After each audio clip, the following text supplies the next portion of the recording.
Yo, what's up? It's One Pac again, back again with another video. Just pulled up to the house after work, But anyways, so yesterday I was talking about how the world is evil, and so it got me. I just wanted to touch a little bit more on that and explain why I say that, and give a little more like information about it. But so when I say shit, I'm a very spiritual person. So my religion is Islam. I'm Muslim, and my religion is Islam.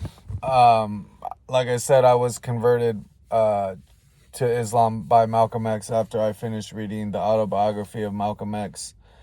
And after the 9/11 World Trade Center, and they were in the West, the media and everybody was going really hard against Islam, the jihadists, Al Qaeda, etc. And I totally understand why people would totally understand why people would have an aversion and a bias against a culture, a people, a religion, etc. So especially during the hysteria after 9/11. So I just saw that happening back then, and I wanted to understand a little bit more about it. And so I read the Quran after 9/11. Because if I was going to start talking shit and hating a group of people, I wanted to have an understanding, because I'm perfectly willing to hate on something if it merits hate and is worthy of hate and disdain, and I'm perfectly willing to disrespect something if it's disrespectful. If it's not worthy of respect, I won't respect it. If it warrants if it's disrespectful, I have no problem being against it. So that's so I can't I like to make informed decisions when I decide things and make choices in my life. So that's basically why. Sorry.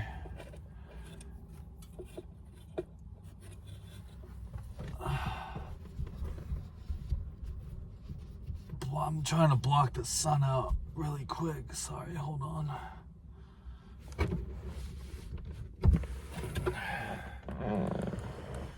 So when I make a decision about something, I try to get as much knowledge and information as I can about it before I decide whether I'm for or against it. So that's why I read the Quran. I read it. I said, God damn, this book is the truth. I remembered Malcolm X.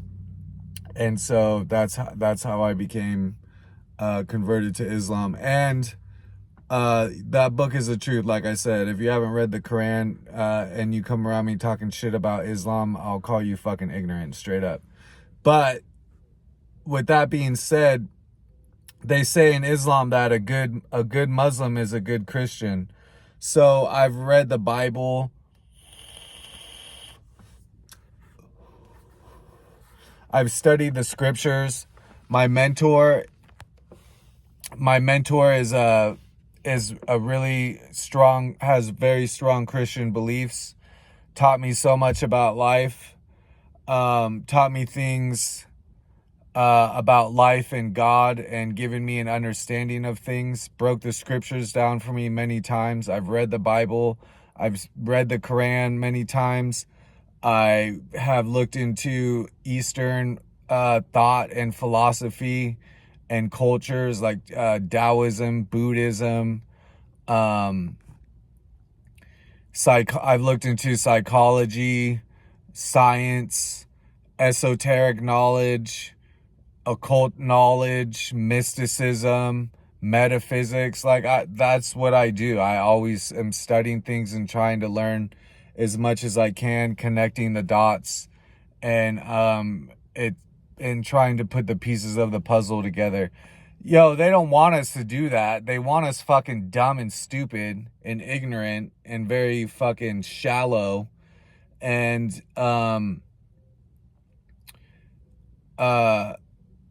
knowledge is power. And what's it say in the Bible? It says the beginning of what does King David say in Proverbs? He says the beginning of knowledge and wisdom is loving God. So if you don't cultivate that spiritual knowledge and wisdom in yourself, then you're fucking ignorant. You're straight up ignorant, and you're probably mad. You're probably got a hair up your ass, and you're mad at God, and you hate, and whatever you hate, you're hateful towards it, and you probably hate God. You hate anything that has to do with spirituality. You probably look at me and be like, oh, fucking holy roller, look at this fucking guy. What a piece of shit. How dumb do you have to be to believe in a stupid book that was written, blah, blah, blah, blah, blah, blah, blah, blah, blah.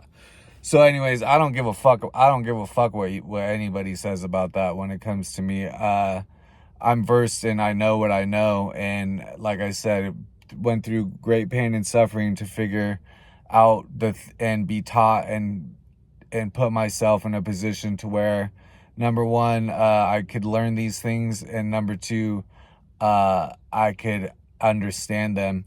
So, and nobody's perfect. I'm not going to sit here and say I'm right about everything.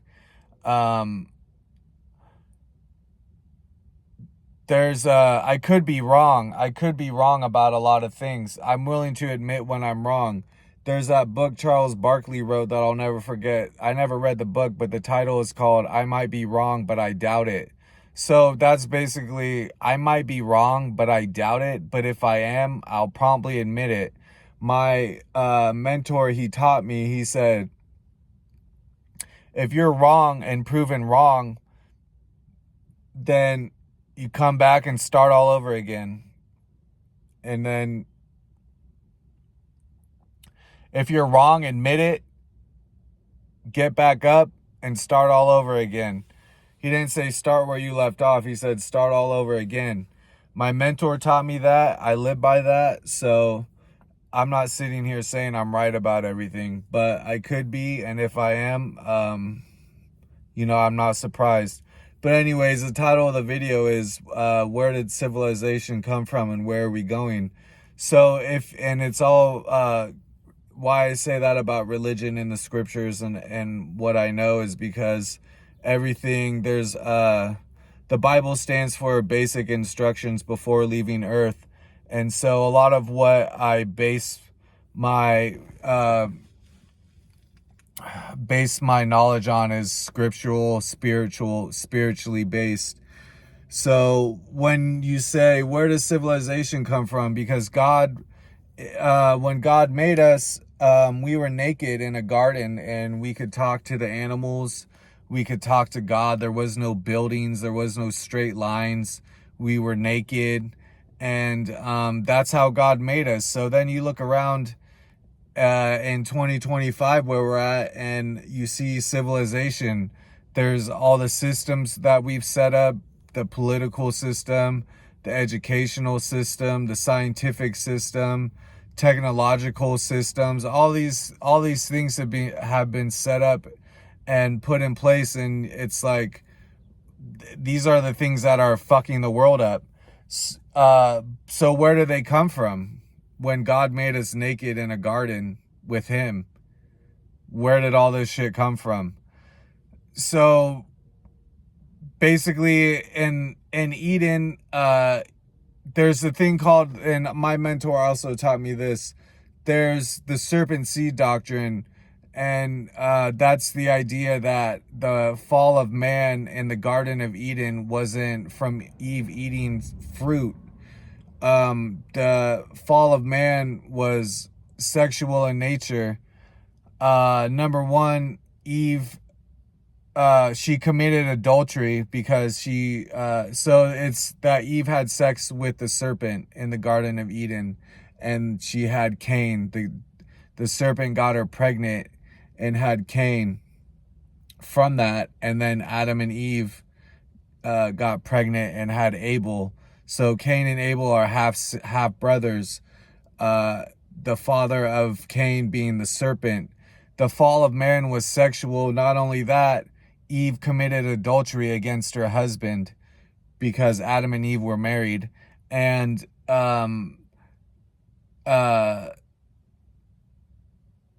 she committed adultery, got pregnant, went and got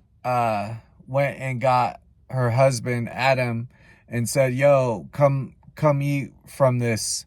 So he had sex with the serpent too, or they all had sex together. And so the fall of man was sexual in nature. How did this happen? The serpent was a serpent, you hear serpent and you think a snake. But what my mentor taught me is that when you look at the serpent is a missing link in those famous, the missing link that shows like the progression of human evolution, and there's the missing link. The serpent was the missing link. And so so that way he was able to have sex with Eve and get her pregnant. But anyways, Cain killed his brother. He was the first one to commit murder in history. He killed his half brother over God, and because he was angry. And so and God cursed him to be a serpent and said he was cursed and kicked him out of Eden. And where did he go? He went to east of Eden to the land of Nod, and which is he went to the land of Nod and he built the first city, and so he named it after his son Enoch. The first civilization was set up by the son of the serpent, Cain, and which is where all the satanic evil shit, like this, obviously the serpent is the liar, deceiver, the perverter of everything, basically the satanic energy. So that's where civilization came from. It was set up by the son of the serpent, Cain, and he named it after his son Enoch. And the thing about the serpent seed is that they'll say, the serpent seed the serpent seed doctrine is bullshit, and it's racist, and it's anti-Semitic, because people have said that the Cain was a Jew, he was Jewish, or Cain was black, or Cain was ethnic. So saying that he's the son of the devil is fucking anti-Semitic. But hey, listen, I'm not sitting here saying that. They said it. I didn't say that. I will never say that. And even if that was true, over time we've all been around so much that Cain's blood has mixed with the son of Adam, who is Seth. Adam and Eve, after Cain killed his brother Abel, Adam and Eve had another son, Seth. So between that, it's been spread around. The serpent seed has been spread around so much that it's all the same thing anyways. It doesn't even fucking matter. It's not about being Jewish or racist or anything. And I never said that. They said that. I don't put words in my mouth. So anyways, and also, so civilization came from Cain, the son of the serpent. And also when you look into Chinese mythology with the I Ching, and I did videos on the I Ching. I use it for divination. I don't consider divination a sin, because they've been using, Moses and Aaron were using Urim and Thummim, and divination has been practiced throughout human history, and only priests and holy people were able to use it back then. And I don't think there's anything. Well, obviously, yeah, you could summon demons and everything and jinn and whatever to do that for you, but I don't think God's gonna put us in hell for it, unless we're using it for dark purposes, or we're using it to conjure up demons or jinn. Then yeah, that's probably, God's probably gonna frown upon that, and rightfully so. But with the I Ching, they talk about, I learned about Fuji from another mentor I used to have, Dang Ming Dao. He taught me about Fuji and Fuxi, and in Chinese mythology, Fuji wanted to, and back in ancient Chinese history, before ancient Chinese civilization, during the beginning, he wanted Fuji. He was a half man, half serpent. That's what they say in Chinese mythology. Fuji was half man, half serpent. He wanted to figure out the secrets of the universe, and he figured out the secret of the universe, and he carved it in a stick.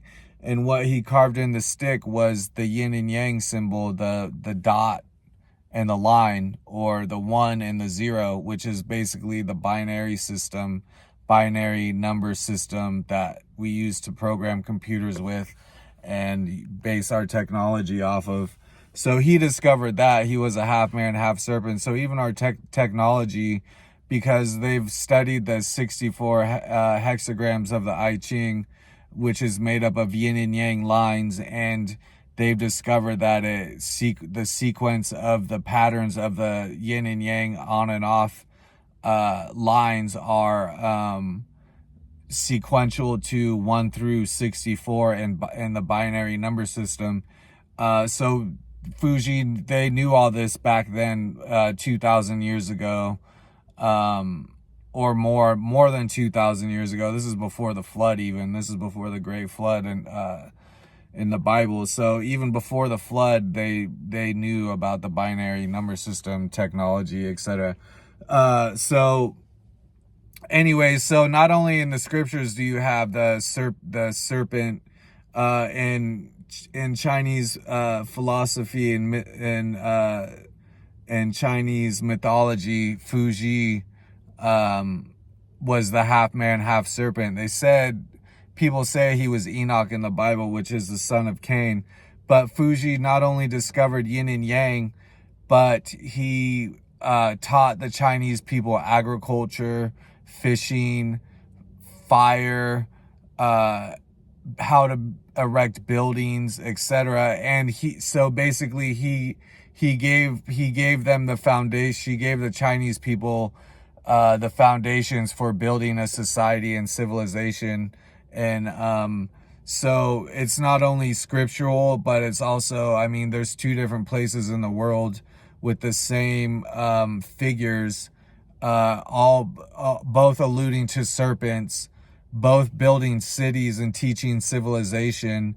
And so there you go. And so civilization, God made us naked in a garden where we were together with him. We didn't even know we were naked. There was a spiritual veil of holiness between our nakedness that didn't allow us to know that we were naked. And it was holy, and it was a spiritual veil that covered us. And once the veil was removed, we could see that we were naked, and then we had to wear a fig leaf because we were ashamed of our nakedness. We were ashamed of it. Adam and Eve were ashamed of it. Once they realized what they were, once that spiritual veil, God took it away, they were ashamed. But so there you go with society came from all the systems we have, and also the Chinese, and according to the Chinese, they looked at they looked at cosmology and the stars and the planets, and they looked at nature, and they discovered that nature has a hierarchy and a set of rules and laws. And so when they set up their laws and everything like that, like the legal system, and even the legal system we still have in place today, was built off of and discovered when we looked at the way nature functions. God has a hierarchy.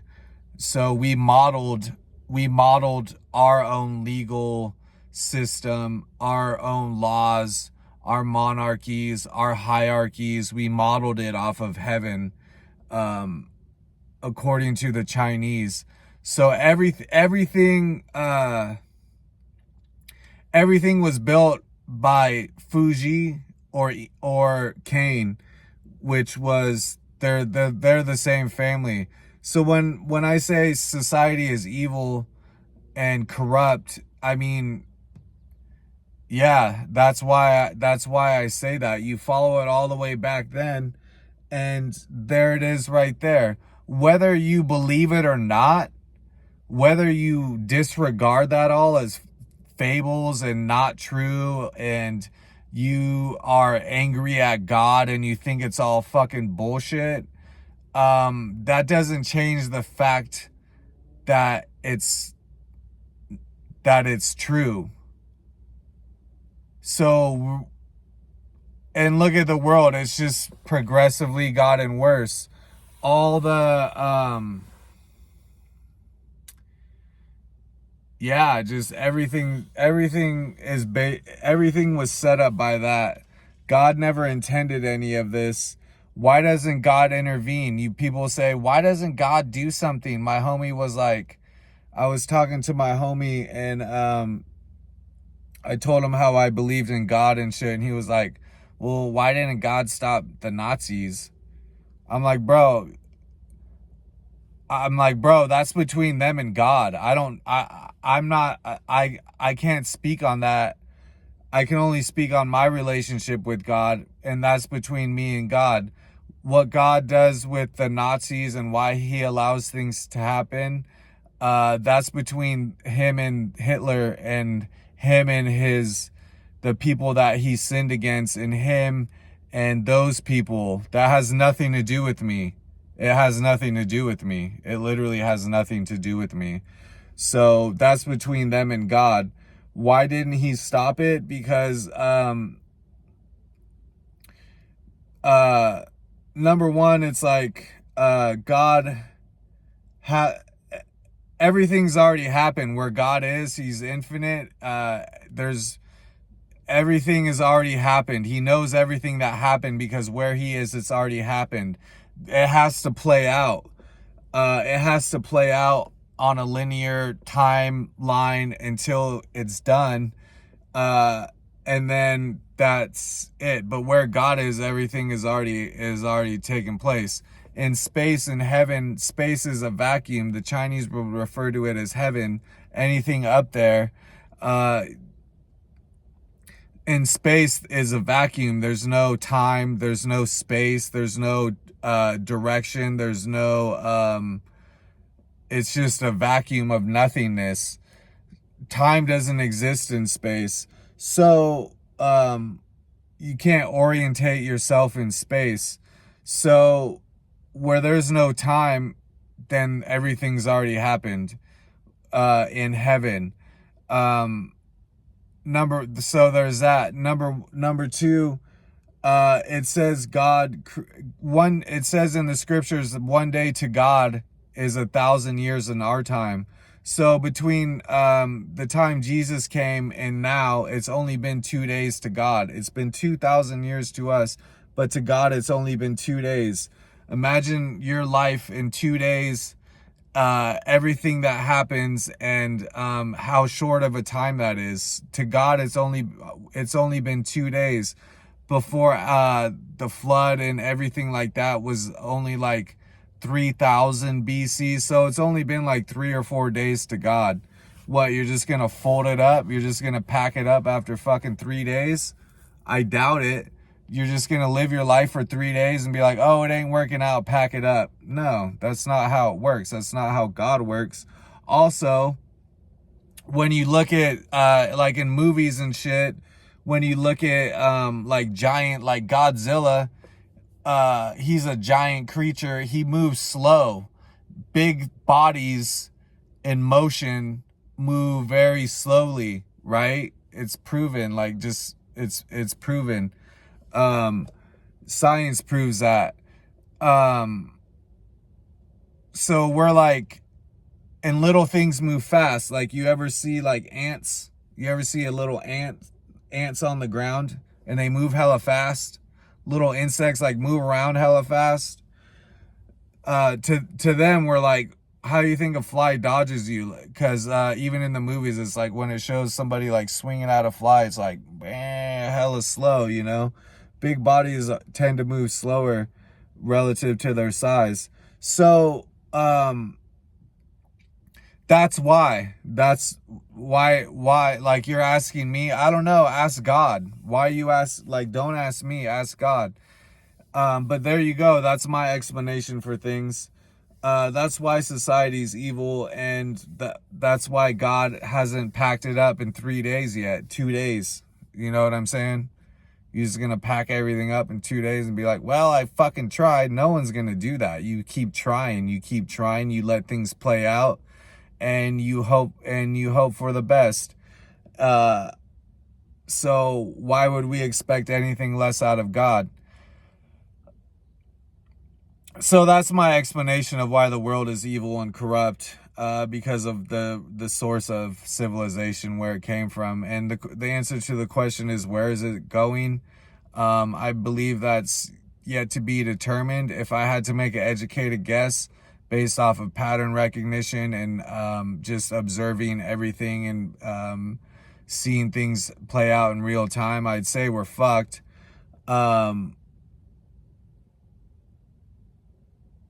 I still hold out hope for us. I still believe in humanity. I still love God. I still love good things. I believe there's a lot of good people out there. I believe there's a lot of people standing up trying to make a difference. I believe there's a lot of people out there who want the best for everyone, themselves, their families, society, their communities. I believe that. I really strongly believe that. It's not easy. It's a struggle every day.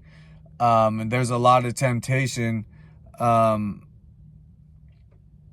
because the thing about Adam and Eve too, why they said it was an apple, they ate the apple, it's because the belly is where appetites start. Like, hunger and thirst start in the belly, which lead to a bunch of other appetites. And like I said, like, it says in the Bible, like, you can't live off bread alone. Man shall not live off bread alone. So there's this spiritual component of appetites, being hungry, and how gluttony and hungering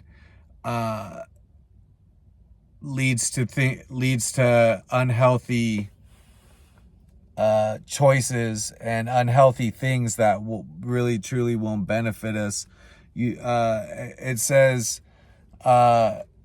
in the Quran, anyone who gets to, on Judgment Day, that anybody who shows up with a full belly, God's not going to like that, because it means you ate all, you know what I mean? You're just a glutton. You shouldn't be just running around letting your appetites control you. That's what Eve fell for, her appetite, her hunger towards temptation. So that's why I say society is evil and corrupt. I believe though, and I have faith.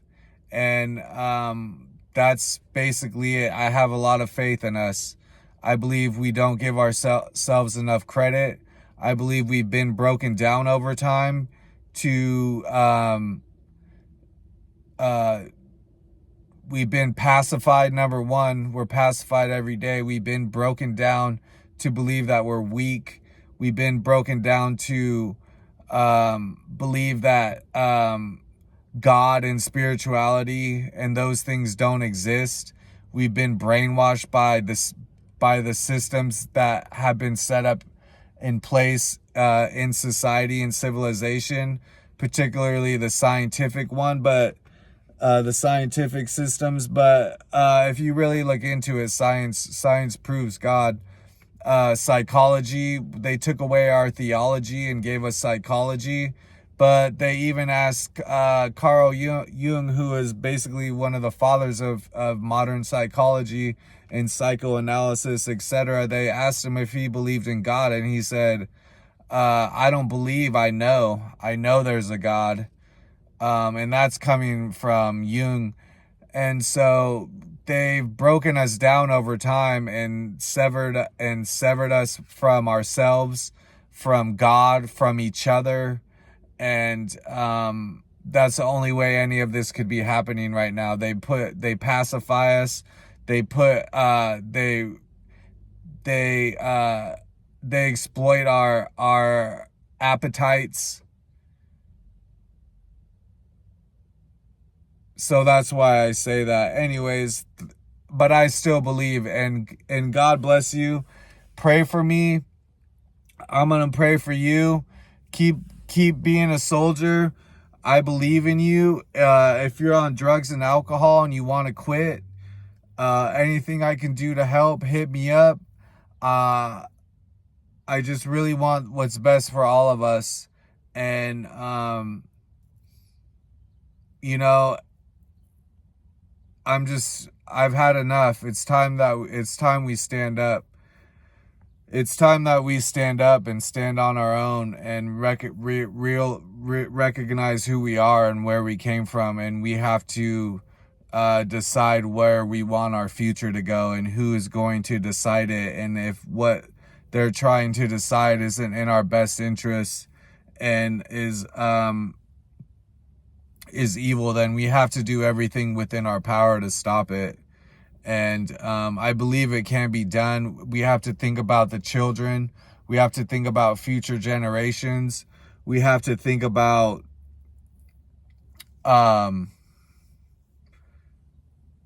you have to know the tactics of the enemy. You have to think about the children. Think about our future.